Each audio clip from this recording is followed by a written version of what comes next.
الحمدللہ رب العالمین والصلاة والسلام علی سید المرسلین اما بعد فاعوذ باللہ من الشیطان الرجیم بسم اللہ الرحمن الرحیم۔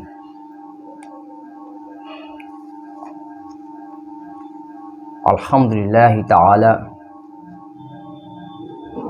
اللہ رب العزت کی توفیق اور اس کے فضل سے آج ہم اپنی سلسلہ وار گفتگو کو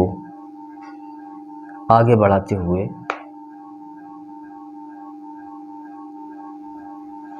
آج ہم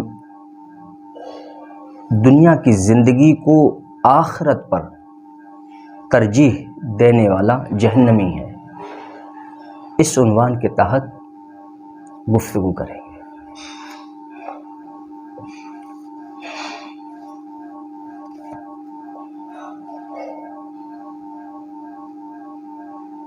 جیسا کہ اللہ رب العزت قرآن مجید میں ارشاد فرماتا ہے، پس جب بڑی آفت یعنی قیامت، تو جب بڑی آفت یعنی قیامت آ جائے گی، اس دن انسان دنیا میں کیے ہوئے اپنے ہر عمل کو یاد کرے گا۔ انسان جو بھی اچھے یا برے اعمال دنیا میں انجام دیتا ہے، وہ سارے کے سارے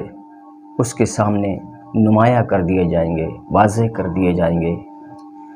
جب اس کو نامہ اعمال اس کے ہاتھ میں دے دیے جائیں گے تو وہ دیکھ لے گا کہ ہم نے دنیا میں کیا کیا اچھے عمل کیے اور کیا برے عمل کیے۔ اس میں سے چھوٹا سا چھوٹا عمل بھی لکھا ہوگا، کوئی چیز دنیا کی اس میں چھوٹی نہیں ہوگی جو اس نے کی نہ ہو، ہر چیز اس میں جو ہے لکھی ہوئی ہوگی۔ تو انسان روز قیامت جب دیکھ لے گا کہ اس نے دنیا میں کیا کام انجام دیے تھے، پھر ہر دیکھنے والے کے لیے دوزخ ظاہر کر دی جائے گی، اس کو نامہ اعمال اس کے ہاتھ میں دے دیے جائیں گے، پھر اس کے بعد اس کے سامنے دوزخ کو ظاہر کیا جائے گا۔ اور جس نے نیک عمل کیے ہوں گے یا جس میں نیک عمل کی کثرت زیادہ ہوگی تو اس کا نامہ اعمال اس کے داہنے ہاتھ میں دیا جائے گا، تو وہ خوشی خوشی اپنے گھر والوں کی طرف پلٹے گا۔ اور جس کا نامہ اعمال اس کے بائیں ہاتھ میں دیا جائے گا تو وہ ہلاک ہونے والوں میں سے ہوگا۔ تو جب دوزخ اس کے سامنے ظاہر کر دی جائے گی، پھر جس شخص نے سرکشی کی ہوگی اور دنیا کی زندگی کو آخرت پر ترجیح دی ہوگی تو بے شک دوزخ ہی اس کا ٹھکانہ ہے۔ یعنی جس نے دنیا کی زندگی کو آخرت پر ترجیح دی تو بے شک اللہ تعالیٰ فرماتا ہے کہ بے شک اس کا ٹھکانہ دوزخ ہے۔ اور آج ہم بسا اوقات یہ دیکھتے ہیں کہ اکثر لوگ دنیا کی زندگی کو آخرت پر ترجیح دیتے ہیں اور یہ کہتے ہیں کہ ہم دنیا میں رہتے ہیں تو دنیا کے مطابق ہمیں کام بھی کرنے ہوں گے، اب جو ہمارا ایک دور چل رہا ہے دور کے مطابق ہمیں بھی چلنا ہوگا، اور وہ صرف دنیا کو پسند کر لیتے ہیں اور ان کی زندگی کا مقصد صرف اور صرف دنیا رہ جاتا ہے، حتیٰ کہ وہ اپنی آخرت سے بالکل غافل ہو جاتے ہیں، انہیں آخرت کی بالکل فکر اور پرواہ نہیں رہتی، وہ دنیا کی زندگی کو ہی سب کچھ سمجھ لیتے ہیں کہ یہی زندگی ہے۔ حالانکہ اللہ تبارک و تعالیٰ بار بار قرآن مجید میں ارشاد فرماتا ہے کہ آخرت پر ترجیح دو، آخرت پر ترجیح دو۔ سینکڑوں مقام پر قرآن مجید میں اللہ تعالیٰ نے فرمایا کہ اصل زندگی آخرت کی ہے اور دنیا کی زندگی تو کچھ بھی نہیں، اور سینکڑوں احادیث اس پر شاہد ہیں کہ دنیا کی زندگی مانو گویا جیسے کہ کوئی شخص اگر سمندر میں اپنی انگلی ڈالے اور جب انگلی کو سمندر سے باہر نکالا جائے تو دیکھے انگلی کتنا پانی لے کر لوٹی ہے، تو دنیا کی زندگی محض اتنی ہے۔ اور جس شخص نے دنیا کی زندگی کو اپنا اہم مقصد بنا لیا تو وہ آخرت میں ہلاک ہونے والوں میں سے ہوگا، وہ دوزخ میں جانے والوں میں سے ہوگا۔ جیسا کہ اللہ تعالیٰ فرماتا ہے کہ بے شک دوزخ ہی اس کا ٹھکانہ ہوگا، اور جو شخص اپنے رب کے حضور کھڑا ہونے سے ڈرتا رہا اور اس نے اپنے نفس کو بری خواہشات و شہوات سے روکا تو بے شک جنت ہی اس کا ٹھکانہ ہوگا۔ یعنی جو شخص اپنے رب کے حضور کھڑا ہونے سے ڈرا، اللہ کا خوف اس کے دل میں رہا کہ قیامت کے دن اپنے رب کے سامنے ہمیں کھڑا ہونا ہوگا اور اپنے اعمالوں کا حساب دینا ہوگا، پھر پتہ نہیں میرے اعمال کم ہو جائیں نیک اور برے زیادہ ہو جائیں، اس چیز سے وہ ڈرتا رہا، اور اس کے دل میں یہ بھی خیال رہا کہ کہیں ایسا نہ ہو کہ مجھے دوزخ میں داخل کر دیا جائے اور جنت اور اس کی نعمتوں سے محروم کر دیا جائے، تو وہ اپنے رب سے ڈرتا رہا اور اس نے نیک عمل کیے، تو اللہ تعالیٰ فرماتا ہے تو بے شک اس کا جنت ہی اس کا ٹھکانہ ہے۔ یہ سورہ نازعات کی آیت نمبر 34 تا 41۔ روز قیامت جب انسان اپنے اعمال نامے دیکھے گا تو اسے تمام اچھے و برے اعمال یاد آ جائیں گے جنہیں وہ دنیا میں بھول چکا تھا، دنیا میں ہی بھول چکا تھا، اسے یاد نہ تھے کہ ہم نے کیا کیا برے اعمال کیے، اسے یاد نہ تھے، تو تمام اچھے اور برے اعمال اسے یاد آ جائیں گے جو اس نے دنیا میں کیے ہوں گے، اور مخلوق پر دوزخ ظاہر کر دی جائے گی۔ تو جس نے سرکشی کی اور نافرمانی میں حد سے گزرا اور دنیا کی زندگی کو ترجیح دی آخرت پر، یعنی دنیا کی زندگی کو آخرت کی زندگی پر ترجیح دی، یعنی دنیا کے لہو و لعب اور عیش و عشرت میں مشغول رہے اور دین و احکام الہی کو فراموش کر دیا اور اپنی خواہشات نفس کی پیروی کی، تو بے شک اس کا ٹھکانہ دوزخ ہے۔ یعنی جو انسان دنیا کی زندگی میں مشغول ہو گیا، دنیا کی عیش و عشرت میں مشغول رہا اور زیادہ سے زیادہ مال کمانے میں اور اسے جمع کرنے میں اور مال کی کثرت کے لیے اور لوگوں پر سبقت حاصل کرنے کے لیے اس نے زیادہ سے زیادہ مال کمانے میں لگا رہا اور صرف دنیا میں ہی وہ مشغول رہا، اور اس کی زندگی کا صرف مقصد صرف زیادہ سے زیادہ مال اور متاع کو جمع کرنا، مال و متاع کو حاصل کرنا رہا، اور خواہشات کی پیروی جس نے کی۔ اور یہ ظاہر ہے کہ جب انسان دنیا کی عیش و عشرت اور دنیا کی زندگی کو اپنی اصل زندگی سمجھ لیتا ہے تو وہ اپنی خواہشات کی پیروی کرتا ہے جو اس کا نفس چاہتا ہے۔ تو جو لوگ ان چیزوں میں مبتلا رہے تو اور احکام الہی یعنی اللہ کے احکام اور دین کو فراموش کر دیا، یعنی بھول گئے، وہ شریعت کو، اللہ کے احکام کو، اللہ کے رسول کے احکام کو بھول گئے، دین کو بھول گئے، اور انہوں نے جو ہے دین کو فراموش کر دیا، بھلا دیا، سب کچھ بھلا دیا، اپنی آخرت کو بھی بھلا دیا، یاد الہی کو بھلا دیا، ذکر الہی کو بھلا دیا، اپنی آخرت کو بھلا دیا، سب کچھ بھول گئے، صرف انہیں دنیا یاد رہی اور مال اور دولت، یہ چیزیں یاد رہیں۔ تو اللہ تعالیٰ فرماتا ہے کہ بے شک اس کا ٹھکانہ دوزخ ہے۔ اور وہ شخص جس کے دل میں خوف آخرت اور خوف الہی تھا اور وہ جانتا تھا کہ روز قیامت اسے اپنے رب کے حضور حساب و کتاب کے لیے کھڑا ہونا ہوگا، اور اس نے اپنے نفس کو بری چیزوں کی خواہش سے روکا اور نیک کام کیے، تو بے شک اس کا ٹھکانہ جنت ہے۔ یعنی کہ ہمیں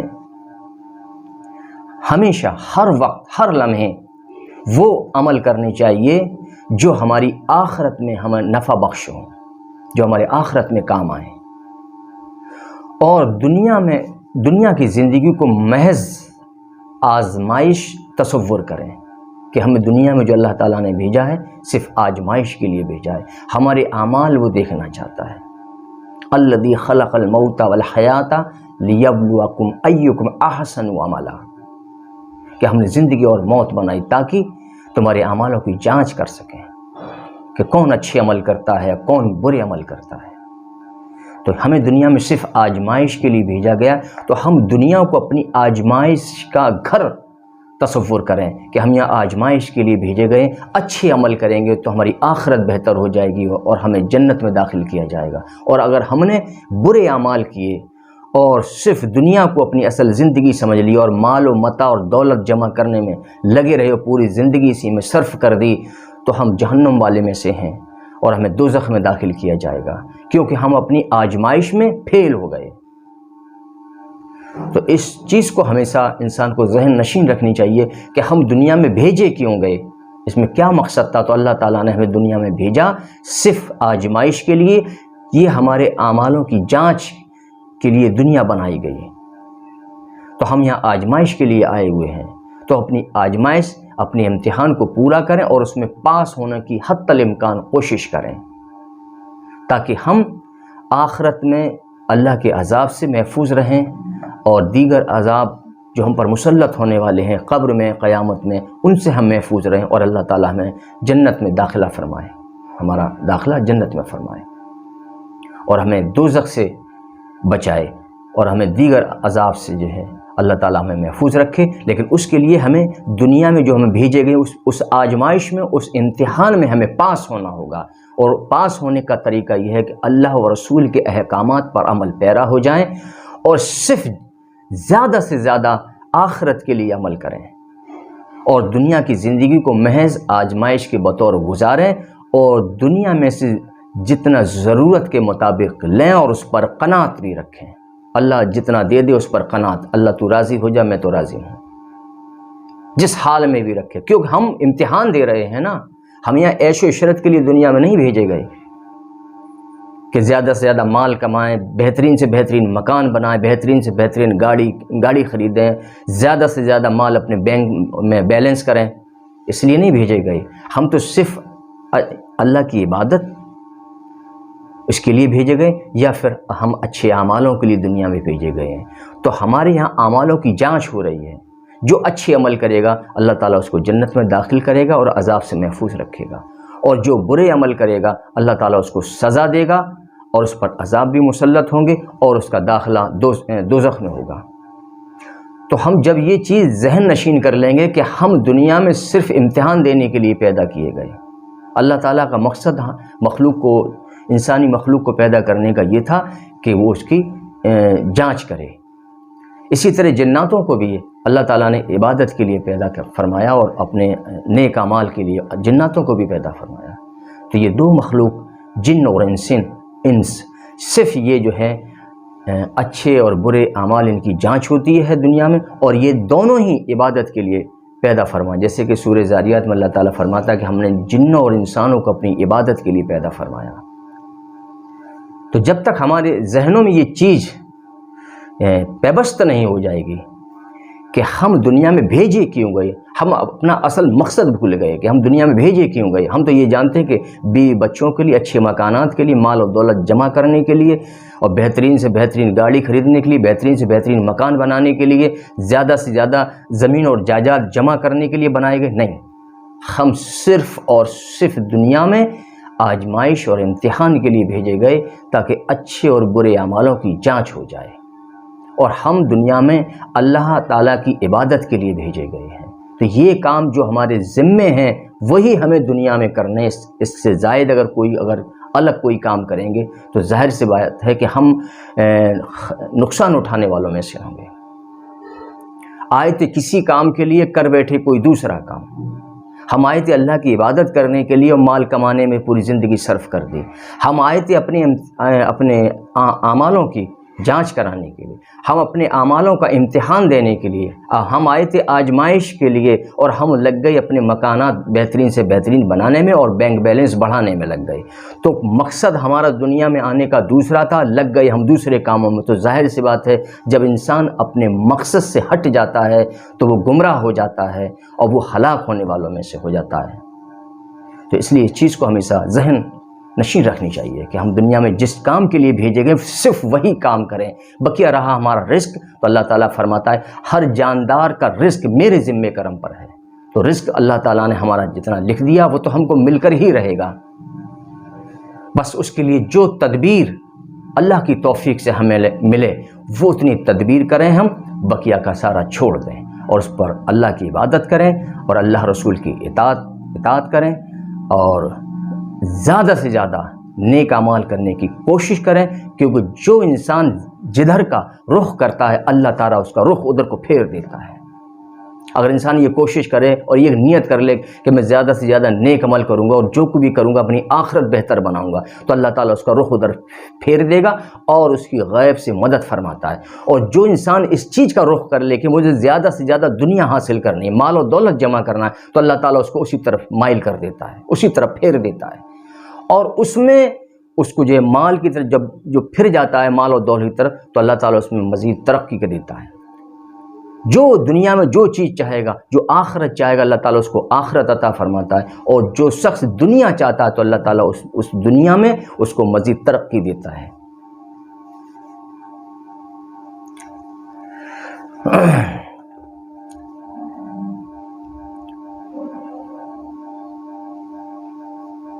حضرت ابو ہریرہ رضی اللہ تعالیٰ عنہ سے روایت ہے کہ نبی کریم صلی اللہ تعالیٰ علیہ وسلم نے فرمایا، جو شخص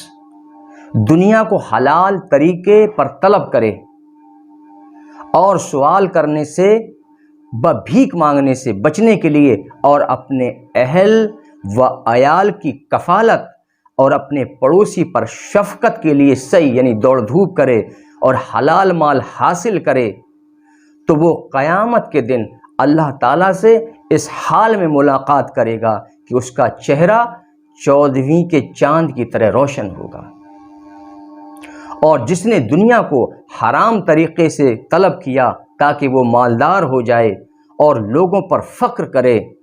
وہ اپنی شان دکھائے، تو وہ اللہ تعالیٰ سے اس حال میں ملاقات کرے گا کہ اللہ تعالیٰ اس سے سخت ناراض با غضبناک ہوگا. یہ شعب الایمان کی حدیث ہے. اس کا حدیث نمبر ہے 10,374 اور 10,375. یعنی جو حرام طریقے سے مال کمائے اور حرام طریقے سے مال کو طلب بھی کرے کہ میں کیسا بھی ملے، کالا ملے یا سفید، ہمارے پاس تو صرف مال آنا چاہیے بس، جس کی طلب یہ بن جائے، جس کی خواہش یہ بن جائے، تو وہ حرام طریقے سے مال کو طلب کرے تاکہ وہ مالدار ہو جائے. یہ نیت ہو جائے انسان کی، ہم مالدار ہو جائیں کیسے بھی ہو جائیں، بس حرام آئے یا حلال آئے اس سے کوئی ہمیں لینا دینا نہیں، تو ہم بس مالدار ہو جائیں. تو جس کی نیت یہ ہو جائے، جس کی خواہش یہ ہو جائے، جس کی طلب یہ ہو جائے، تو اور اس لیے کہ ہم مالدار ہو جائیں اور ہم لوگوں پر فخر کریں اور اپنی شان دکھائیں ہم لوگوں کو، تو اللہ تعالیٰ سے وہ اس حال میں ملاقات کرے گا کہ اللہ تعالیٰ اس سے سخت ناراض ہوگا اور اس پر غضبناک ہوگا قیامت کے دن. حضور نبی کریم صلی اللہ تعالیٰ علیہ وسلم نے فرمایا کہ دنیا کی محبت ہر گناہ کی جڑ ہے. یعنی اگر ہم نے دنیا سے محبت کر لی تو پھر ہمیں گناہوں سے بچانے والا پھر کوئی نہیں سوائے پروردگار کے، کوئی نہیں بچا سکتا ہمیں، صرف دنیا کی محبت. تو ہمیں محبت اگر کرنی ہے تو اللہ کی محبت، پھر اس کے رسول کی محبت اور اللہ کے محبوب بندوں کی محبت. تو اللہ تعالیٰ نے اس محبت کے لیے ہمیں اس لیے بھیجا دنیا میں کہ اگر محبت ہی کرنی ہے تو اس دنیا سے نہیں،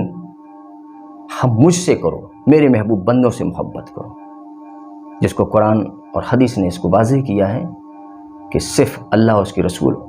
اور اس کے محبوب بندوں کی محبت. اور دنیا کی محبت اللہ کے رسول فرماتے ہیں کہ ہر گناہ کی جڑ ہے، یعنی کہ اس کی محبت اگر تمہارے دلوں میں آگے پھر تمہیں گناہوں سے کوئی نہیں روکنے والا. یہ بھی شعب الایمان کی حدیث ہے. اس کا حدیث نمبر 10,501 اور مشکات شریف کی حدیث نمبر 5212. حضرت مولا علی علیہ السلام فرماتے ہیں دنیا پیٹھ پھیرنے والی ہے اور آخرت سامنے آ رہی ہے. دنیا پیٹھ پھیرنے والی ہے اور آخرت سامنے آ رہی ہے. ان دونوں یعنی دنیا و آخرت میں سے ہر ایک کے طالب ہیں، یعنی دنیا کے بھی طالب ہیں اور آخرت کے بھی طالب ہیں. تو ان دونوں میں سے دنیا اور آخرت میں دونوں کے طالب ہیں.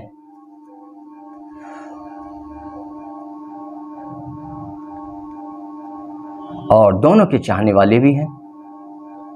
سو تم، مولا علی علیہ السلام فرماتے ہیں کہ سو تم آخرت کے طلبگار بنو، دنیا کے چاہنے والے نہ بنو، کیونکہ بلا شبہ آج عمل کا موقع ہے مگر حساب نہیں، اور کل حساب ہوگا مگر عمل کا موقع نہیں ملے گا۔ بہت پیاری بات مولا علی علیہ السلام نے فرمائی کہ آج عمل کا موقع ہے لیکن حساب نہیں، اور کل حساب ہوگا پھر عمل کا موقع نہیں ملے گا۔ اس لیے آخرت کے طالب بنو اور آخرت کے چاہنے والے بنو۔ حضرت انس رضی اللہ تعالیٰ عنہ سے روایت ہے کہ حضور صلی اللہ تعالیٰ علیہ وسلم نے فرمایا، آخرت کی زندگی کے علاوہ کوئی زندگی نہیں۔ جس سے ہم نے دنیا کی زندگی کو جو ہم نے اپنے ذہنوں میں بٹھا رکھا ہے، حالانکہ قرآن حدیث کی روشنی میں اگر ہم اس کا مطالعہ کریں تو ہم دیکھیں گے کہ دنیا کی زندگی آخرت کے مقابلے میں کوئی حیثیت ہی نہیں رکھتی۔ جیسا کہ میں نے کہا کہ ہم صرف دنیا میں اتنی دیر کے لیے آئے ہیں کہ جتنی دیر ہم اپنا امتحان پورا کر سکیں، بس یہ دنیا کی زندگی۔ ہم یہاں رہنے کے لیے تھوڑے ہی ہیں کہ ہاں ہمیں ہمیشہ رہنا، نہیں، ہم صرف اپنا امتحان دینے کے لیے آئے، اب اس میں پاس ہو جائیں یا فیل۔ تو اسی طرح اللہ کے رسول فرماتے ہیں کہ آخرت کی زندگی کے علاوہ کوئی زندگی نہیں، یعنی زندگی صرف اور صرف آخرت کی زندگی ہے، جو انسان کی موت سے شروع ہوتی ہے اور ہمیشہ رہے گی، پھر کبھی ختم نہیں ہونی، اس کو دوبارہ کبھی موت نہیں آنی۔ یعنی زندگی اس کی موت سے شروع ہوتی ہے۔ جو زندگی کو ہم نے دنیا کی زندگی میں تصور کر لیا کہ ہم بس پیدا ہوتے ہماری زندگی شروع ہوتی، نہیں، یہ زندگی تو ہے ہی نہیں۔ اصل زندگی جسے کہتے ہیں وہ زندگی ہماری موت سے شروع ہوتی ہے اور ہمیشہ رہے گی۔ اور یہ حدیث بخاری شریف کی حدیث ہے، حدیث نمبر ہے اس کا 6413، اور اس کو بہقی شعب الایمان میں یہ حدیث ہے 10245۔ حضرت ابو ہریرہ رضی اللہ تعالیٰ عنہ سے روایت ہے کہ نبی کریم صلی اللہ تعالیٰ علیہ وسلم نے فرمایا کہ جب تم کسی شخص میں دنیا سے بے رغبتی اور قلت کلام دیکھو، جب تم کسی شخص میں دنیا سے بے رغبتی دیکھو اور قلت کلام یعنی کم بولنے والا دیکھو، اور دیکھو کہ یہ بندہ دنیا سے بے رغبت ہے، دنیا سے زیادہ رغبت نہیں رکھتا اور کم بولتا بھی ہے، تو اللہ کے رسول فرماتے ہیں تو تم اس کا قرب حاصل کرو، یعنی اس کی نزدیکی حاصل کرو، کیونکہ اس کو حکمت اور فراست یعنی دانائی عطا کی گئی ہے۔ اور یہ شعب الایمان کی حدیث نمبر 10529۔ نبی کریم صلی اللہ تعالیٰ علیہ وسلم فرماتے ہیں کہ جو شخص دنیا سے بے رغبت ہو جائے تو اللہ تعالیٰ حکمت و فراست اس کے دل میں ثبت فرما دیتا ہے، یعنی اس کو حکمت عطا فرماتا ہے، اس کو فراست اس کے دل میں ثبت فرما دیتا ہے۔ یہ کم ملتا ہے جب انسان دنیا سے بے رغبت ہو جائے اور آخرت کی طرف متوجہ ہو جائے، اور آخرت کے لیے وہ کثرت سے اعمال کرے اور دنیا سے بالکل بے رغبت ہو جائے، یعنی صرف دنیا سے اتنا حاصل کرے جس سے اس کی ضروریات پوری ہو جائیں بس، اور باقی کو چھوڑ دے، وہ اس کے لیے کوئی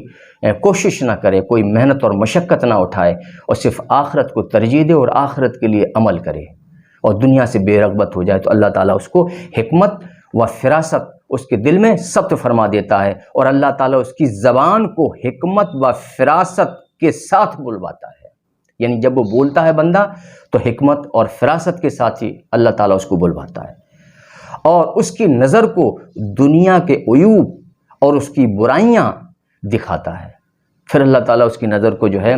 دنیا میں جو برائیاں ہیں، دنیا کے جو عیب ہیں، اللہ تعالیٰ اس کی نظر کو دکھاتا ہے، لیکن کب؟ جب وہ دنیا سے بے رغبت ہو جائے اور آخرت کی طرف راغب ہو جائے، تب تو اس کی نظر کو دنیا کے عیوب و اس کی برائیاں دکھاتا ہے، اور دنیا کی بیماریاں و اس کا علاج دکھاتا ہے۔ بیماریوں سے یہاں مراد ہیں کہ اس میں کیا کیا خرابیاں ہیں، یہ تمہیں ہلاک کرنے والی ہیں، تمہیں دوزخ کی طرف لے جانے والی ہیں، یہ تمہیں اللہ کے عذاب کی طرف لے جانے والی ہیں، اس میں جو برائیاں ہیں، جو بیماریاں ہیں، تو یہ اس کا علاج بھی بتاتا ہے کہ ان سے تمہیں کیسے بچنا ہے، اس دنیا سے، اس کے فریب سے، اس کی زیب و زینت سے، اس کی مکاریوں سے اور دنیا کے کمینے پن سے تمہیں کیسے بچنا ہے، یہ اس کا علاج ہے۔ اللہ تعالیٰ بتاتا ہے کہ اس سے اس طرح بچو، اس سے اس طرح بچو۔ یعنی جو بیماریاں ہیں دنیا کے اندر، یہ وہ بیماریاں نہیں جو انسان کے اندر آتی، بلکہ یہ وہ بیماریاں ہیں جو لا علاج ہیں، اور ان کا علاج صرف ایک ہی ہے کہ اللہ کی محبت، اس کے رسول کی محبت اور اللہ و رسول کی اطاعت اور ان کے احکامات پر عمل پیرا ہونا اور دنیا سے بے رغبت ہونا۔ جب یہ چیز انسان کے اندر آ جائے تو سمجھ لو پھر اللہ تعالیٰ اس کو حکمت اور فراست عطا فرمائے گا، پھر وہ دنیا میں ہر برائی کو دیکھ لے گا۔ یہ وہ بیماری ہے جس کو بیماری حدیث پاک میں کہا گیا ہے۔ اس سے بیماری سے مراد وہ دنیا کی تمام برائیاں ہیں جو انسان کو دوزخ میں لے جانے کے لیے کافی ہوتی ہیں۔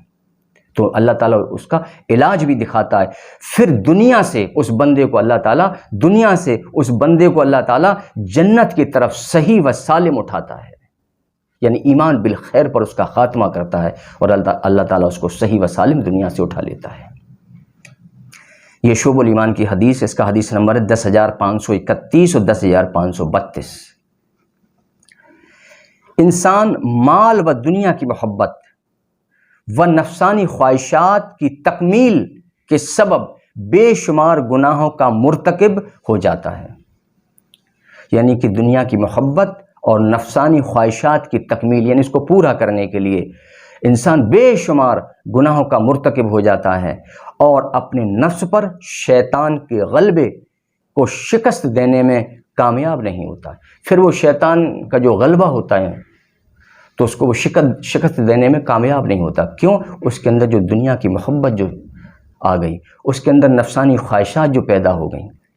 تو دنیا کی محبت کی وجہ سے وہ شیطان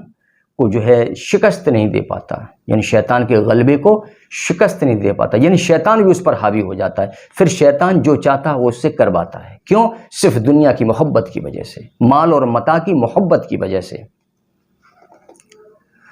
اور وہ گناہوں کے دلدل میں دھنستا چلا جاتا ہے، یہاں تک کہ وہ اپنی موت اور اپنے برے انجام سے بے پرواہ ہو جاتا ہے۔ حالانکہ جو مال اس نے جمع کیا ہے، اس مال سے وہ اپنی آخرت میں کوئی نفع نہیں اٹھائے گا، کیونکہ وہ مال جو اس نے جمع کر رکھا ہے اور اس مال کے اس نے حقوق بھی ادا نہیں کیے، صرف دنیا بڑھانے کے لیے، دنیا میں لوگوں پر سبقت حاصل کرنے کے لیے اس نے زیادہ سے زیادہ مال جمع کر رکھا ہے۔ وہ مال اسے کوئی آخرت میں نفع نہ دے گا سوائے اس کے جو اس نے آگے بھیج دیا، یعنی راہ خدا میں جو خرچ کر دیا، وہ سوائے اس کے۔ تو جو مال اس نے جمع کر رکھا وہ اس کے آخرت میں کوئی اسے نفع نہیں دے گا، کیونکہ جو کچھ دنیا میں ہے وہ دنیا میں ہی رہے گا سوائے نیک اعمال کے، اور بے شک جو کچھ دنیا میں ہے وہ سب ایک دن خاک ہونے والا ہے، اور جو تعمیرات ہیں وہ سب فنا ہو جائیں گے، اور انسان صرف نیک اعمال اس کی قبر و قیامت کے لیے راحت ہیں، یعنی جو انسان کے جو نیک اعمال ہیں وہ اس کی قبر اور اس قیامت کے لیے اس کے لیے راحت کا سبب بنیں گے، اور اس کے برے اعمال قبر و قیامت کے لیے سخت مصیبت ہیں۔ اور بے شک ہم دنیا میں کسی چیز کے مالک نہیں، بڑا غور کرنے والی بات، توجہ طلب ہے کہ ہم دنیا میں کسی چیز کے مالک نہیں، بس ہم استعمال کرنے کے بعد ہر چیز کو چھوڑنے والے ہیں اور مٹی کے تلے قبر میں رہنے والے ہیں۔ یہ حقیقت ہے کہ ہم دنیا میں کسی چیز کے مالک نہیں، کیونکہ ہر چیز کا مالک اللہ رب العزت ہے۔ ہم کسی چیز کے مالک نہیں، ہر چیز کا مالک اللہ تعالیٰ ہے، اور ہمارا کیا ہے، ہم صرف چیزوں کو استعمال کریں گے اور چھوڑ جائیں گے یہیں۔ تو استعمال کرنا اور چھوڑنا، ہم مالک نہیں، ہم صرف استعمال کرنے والے ہیں اور قبر کے تلے رہنے والے ہیں، یعنی مٹی کے تلے رہنے والے ہیں۔ انسان اپنی امیدوں کو پورا ہونے کا متمنی رہتا ہے، یعنی اس کی تمنائیں اتنی رہتی ہیں کہ بس یہ خواہش میری پوری ہو جائے، اس کی یہ تمنا، یہ والا میرا کام ہو جائے۔ تو ہمیشہ جو اس کی تمنائیں جو ہے بہت طویل ہوتی، بہت لمبی ہوتی ہیں، تمنائیں اس کی کبھی چھوٹی نہیں ہوتی۔ تو انسان اپنی امیدوں کے پورا ہونے کا متمنی رہتا، جبکہ اللہ تبارک و تعالیٰ کی مرضی کے مطابق ہی اس کی امیدیں پوری ہو سکتی ہیں۔ اور انسان مال کو نفع بخش شے سمجھتا ہے، جبکہ تقویٰ سے بڑھ کر کوئی شے نفع بخش اس کے لیے نہیں ہے۔ سابقہ دور میں کسی نبی کو اللہ تعالیٰ نے وحی بھیجی کہ میرا بندہ اپنی دنیاوی وسعت پر یہ سمجھتا ہے کہ میں نے اسے مالا مال کر دیا، جبکہ یہ معاملہ تو اسے مجھ سے دور کرتا ہے۔ بعض لوگ یہ گمان کرتے ہیں نا کہ جو انسان جب مالا مال ہو جائے تو سمجھتا ہے کہ اللہ تعالیٰ میں بہت مالا مال ہو گیا ہوں اور اللہ کا بڑا کرم ہے، اللہ کی بڑی رحمت ہے۔ لیکن حقیقت یہ ہے کہ اللہ تعالیٰ فرماتا کہ میرا بندہ اپنی دنیاوی وسعت پر یہ سمجھتا ہے کہ میں نے اسے مالا مال کر دیا، جبکہ یہ معاملہ تو اسے مجھ سے بہت دور کرتا ہے۔ یعنی اللہ کا قرب اور اس کی نزدیکی سے وہ بندہ دور ہو رہا ہے۔ جتنا زیادہ اس کو مال عطا ہو رہا ہے اتنا ہی وہ اللہ سے دور ہو رہا ہے۔ حالانکہ چند ایک لوگ ایسے ہوں گے جن کے پاس کثیر مال بھی ہے، لیکن وہ اللہ کے نزدیک بھی ہیں، ان کی گنتی نہ کے برابر ہے۔ کیوں؟ کہ وہ اپنے مال کے سارے حقوق ادا کرتے ہیں اور رائے خدا میں خرچ کرنے والے ہیں۔ لیکن اکثر لوگ وہ جتنا ان پر زیادہ مال آتا جائے گا وہ اللہ سے اتنی دوری ہوتی جائے گی۔ وہ اللہ کے قریب نہیں بلکہ دور ہو رہے ہیں، وہ اللہ سے دور ہو رہے ہیں۔ مال ان کے زیادہ قریب ہو رہا ہے لیکن وہ اللہ سے دور ہو رہے ہیں۔ تو میں نے اسے مالا مال کر دیا، جبکہ یہ معاملہ تو اسے مجھ سے دور کرتا ہے، اور میرا مومن بندہ اپنی تنگ دستی پر روتا ہے اور پریشان ہوتا ہے۔ یعنی جب کسی پر مفلسی آ جائے، محتاجی آ جائے، تنگی آ جائے مال کی، تو وہ سمجھتا ہے کہ پتہ نہیں ہم کیا گناہ ہم سے ہو گیا، اللہ تعالیٰ نے ہمیں بہت پریشانی دے رکھی ہے دنیا میں، اور اپنی تنگ دستی پر وہ روتا بھی ہے اور پریشان بھی ہوتا ہے۔ لیکن اللہ تعالیٰ فرماتا ہے کہ حالانکہ اس بندے کو جو پریشان ہو رہا ہے، بندہ اپنی مال کی تنگی یا دیگر پریشانیوں کے سبب وہ پریشان ہو رہا ہے، تو اللہ تعالیٰ فرماتا ہے کہ حالانکہ اس پریشان بندے کو یہ خبر نہیں کہ اس طرح سے وہ میرے قریب تر ہوتا ہے۔ یہ دین کا نظریہ ہے دیکھنے کا۔ دنیا کا نظریہ کیا ہوتا ہے؟ جس پر زیادہ مال ہم اس کو معزز سمجھتے ہیں، اور جس پر کم مال ہوتا ہے اسے ہم حقیر جانتے ہیں۔ لیکن معاملہ اس کے برعکس ہے۔ جب ہم اللہ، اس کے رسول اور دین کی نظر سے دیکھیں گے تو غریب ہے بے شک، اگر اس کے عمل اچھے ہیں تو وہ اللہ کے قریب ہے، اللہ کے قریب تر ہے۔ اور جو مالدار ہے اور اپنے مال کے حقوق ادا نہیں کرتا ہے اور برے کاموں کا انجام دیتا ہے تو وہ اللہ سے دور ہے، اور اللہ اس سے ناراض ہے، اور قیامت کے دن اللہ تعالیٰ اس پر غضبناک ہوگا۔ تو دین کا نظریہ دیکھنے کا الگ ہوتا ہے اور دنیا کا نظریہ دیکھنے کا الگ ہوتا ہے۔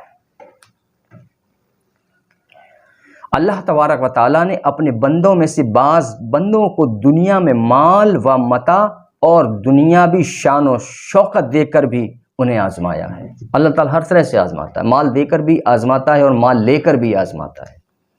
یعنی تنگی اور مفلسی دے کر بھی آزماتا ہے۔ آزمائشیں کئی طرح کی ہوتی ہیں، مختلف ہوتی ہیں، ہر انسان پر الگ الگ قسم کی آزمائشیں ڈالی جاتی ہیں۔ تو اللہ تعالیٰ اپنے بندوں کو مال و متاع اور دنیاوی شان و شوکت دے کر بھی آزماتا ہے، اور انہوں جب یہ آزمایا جاتا ہے تو وہ یہ سمجھتے ہیں کہ یہ مال و متاع اور لذتیں ہم نے اپنی عقل اور محنت سے کمائی ہیں۔ وہ یہ گمان کرتے ہیں کہ جب جس پر زیادہ مال آ جائے تو وہ سمجھتا ہے کہ اب تو میں نے اپنی عقل سے، اپنی محنت سے اس مال کو جمع کیا، زیادہ سے زیادہ میں نے مال کمایا، اپنی عقل سے کمایا، اپنی محنت سے کمایا۔ تو وہ ایسا گمان کرتے ہیں۔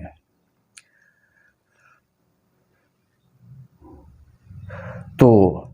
محنت سے کمائی، جب وہ انسان یہ گمان کر لیتا کہ میں نے محنت سے کمائی، تو ایسے لوگ دنیا کی زیب و زینت اور اس کی لذات و شہوات کے چنگل میں پھنس جاتے ہیں۔ جب انسان یہ گمان کر لیتا ہے کہ میں نے بہت مال کما لیا، میں نے اپنی عقل لگائی، اپنی محنت سے میں نے اس مال کو جمع کر لیا، میں بہت مالدار ہو گیا ہوں، تو ایسے ہی لوگ دنیا کی زیب و زینت اور اس کے فریب میں پھنس جاتے ہیں اور اس کی لذات و شہوات کے چنگل میں پھنس جاتے ہیں۔ اور بعض لوگ دنیا کو طلاق دے کر فکر آخرت میں مشغول رہتے ہیں۔ بعض لوگ ایسے بھی ہیں جو لوگ دنیا کو طلاق دے کر یعنی دنیا سے بے رغبت ہو کر اور آخرت کی طرف متوجہ ہو جاتے ہیں اور آخرت کو ترجیح دیتے ہیں اور آخرت کے لیے نیک اعمال کرتے ہیں اور آخرت کے کاموں میں مشغول رہتے ہیں، اور وہ تنگ دستی میں بھی اللہ تعالیٰ کا شکر ادا کرتے ہیں۔ وہ تنگ دستی میں بھی یعنی مال کی کمی ہے لیکن پھر بھی اللہ کا شکر ادا کرتے ہیں، تو وہ اعلیٰ مراتب اور بلند درجات کے حامل اور مقبولان خدا ہو جاتے ہیں۔ یعنی کہ جو دنیا سے بے رغبت ہو جائے اور آخرت کو ترجیح دے، آخرت کے لیے زیادہ سے زیادہ کثرت سے نیک اعمال کرے اور اللہ و رسول کے احکامات پر گامزن رہے اور کثرت سے اللہ کا شکر ادا کرے، تو ایسی لوگ اعلیٰ مراتب اور بلند درجات کے حامل اور اللہ کے مقبول بندے ہو جاتے ہیں، کیونکہ وہ جانتے تھے کہ اس فانی اشیاء کے حصول سے کوئی اعلیٰ مقام اور مراتب کو نہیں پا سکتا۔ یعنی کہ پوری دنیا کی پوری اگر کسی کو دے دی جائے پھر بھی وہ اعلیٰ مقام اللہ کی بارگاہ میں اور اعلیٰ مراتب کو حاصل نہیں کر سکتا۔ پوری دنیا کی دنیا اس کے نام اگر کر دی جائے کہ یہ پوری دنیا تیری ہے، پھر بھی اس پوری دنیا ملنے کے باوجود بھی وہ اللہ کی بارگاہ میں اعلیٰ مراتب اور اعلیٰ درجات کو حاصل نہیں کر سکتا۔ تو اسی کے ساتھ ہی آج ہم اپنی اس گفتگو کو ختم کر رہے ہیں۔ وما علینا الا البلاغ المبین۔